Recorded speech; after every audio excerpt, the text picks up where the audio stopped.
Je vais vous montrer comment dessiner une structure de Lewis d'un composé moléculaire qui est un petit peu plus complexe parce qu'elle possède une liaison double. Donc moi maintenant je sais qu'elle a une liaison double. Par contre, vous allez voir que vous n'avez pas besoin de le savoir pour être capable de trouver la liaison double et de la mettre dans la structure de Lewis. Si on suit les règles, on va commencer avec la première règle. Ceci est notre composé moléculaire et on sait que c'est un composé moléculaire parce que c'est fait de seulement des non-métaux. D'après la première règle, ça dit que l'atome le moins électronégatif va être l'atome central et les hydrogènes sont toujours en périphérie. Donc, sachant ceci, on sait que l'hydrogène va être en périphérie, mais entre le carbone et l'oxygène, on sait que le carbone est le moins électronégatif, donc il va être notre atome central. On va donc placer notre carbone au centre et on va placer nos autres atomes, donc oxygène et hydrogène, en périphérie. Ensuite, on va placer des liaisons simples entre l'atome central et les atomes périphériques, comme c'est indiqué dans les règles. La prochaine règle dit qu'il faut compléter chaque atome avec des électrons supplémentaires pour pouvoir qu'il respecte la règle de l'octet. Tous les autres atomes, sauf les éléments de la première période, donc l'hydrogène et l'hélium, ont besoin de 8 électrons de valence pour avoir une couche de valence complète.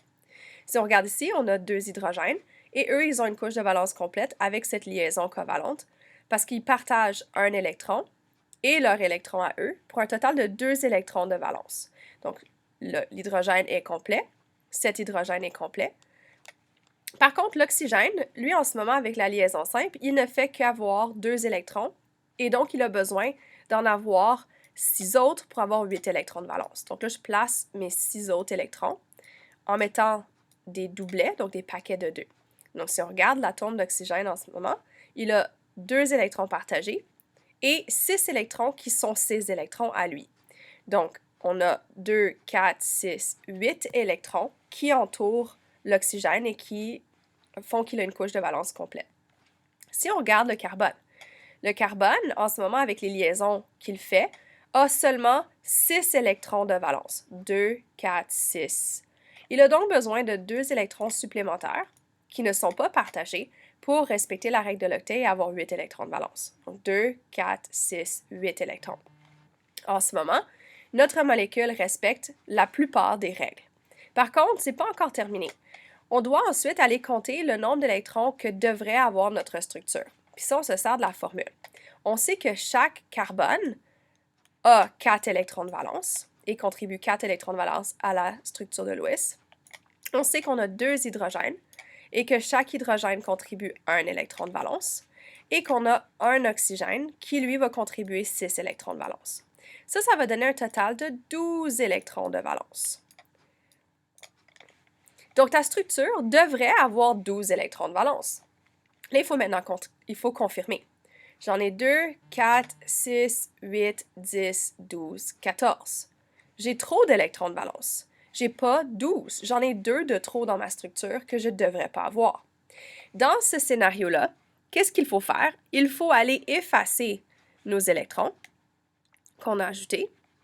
En même temps, j'efface le background, mais c'est pas grave. Et je peux en rajouter pour essayer de compléter ça, pour que ce soit plus propre. Et maintenant, on doit prendre et ajouter une liaison double. Maintenant, on a 3 liaisons simples. Il faut qu'on convertisse une liaison simple par une liaison double.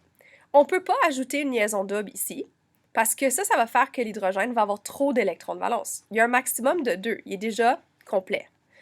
Même chose ici. Il y a un maximum de 2. Il est déjà complet. C'est-à-dire qu'ajouter une autre liaison ici va faire en sorte que tu vas avoir la mauvaise, comme tu vas avoir trop d'électrons de valence autour de l'hydrogène. Et ça, c'est pas la bonne façon de faire. Surtout que tu veux pas avoir ça. Donc, on sait que la liaison double doit se faire entre le carbone et l'oxygène parce que c'est le seul qui peut avoir ces 2 liaisons doubles. Donc là, maintenant, on doit vérifier pour voir si on a le bon nombre d'électrons pour que ça respecte la règle de l'octet. En ce moment, avec les liaisons doubles, l'oxygène a 2, 4 électrons de valence. Mais il en a besoin de 8, c'est-à-dire qu'on doit placer 2 électrons supplémentaires autour de lui pour qu'il puisse avoir ses 8 électrons de valence et respecter la règle de l'octet. 2, 4, 6, 8 électrons, il respecte la règle de l'octet. On sait que l'hydrogène, déjà, il respecte la règle de l'octet. Et maintenant, il faut aller voir le carbone. Le carbone, avec ses les deux liaisons doubles, ou la liaison double, avec les deux paires d'électrons partagés, plus les liaisons simples avec l'hydrogène, a 2, 4, 6, 8 électrons de valence et donc respecte la règle de l'octet. Là, maintenant qu'on a fait ça puis qu'on a remodifié notre molécule et que la règle de l'octet est respectée, il faut confirmer et voir est-ce qu'on a bien 12 électrons de valence. Donc, on compte 2, 4, 6, 8, 10, 12 électrons de valence. Donc, on a respecté toutes les règles et en plus, on a le bon nombre d'électrons de valence. Donc, ceci est notre bonne structure de l'OS.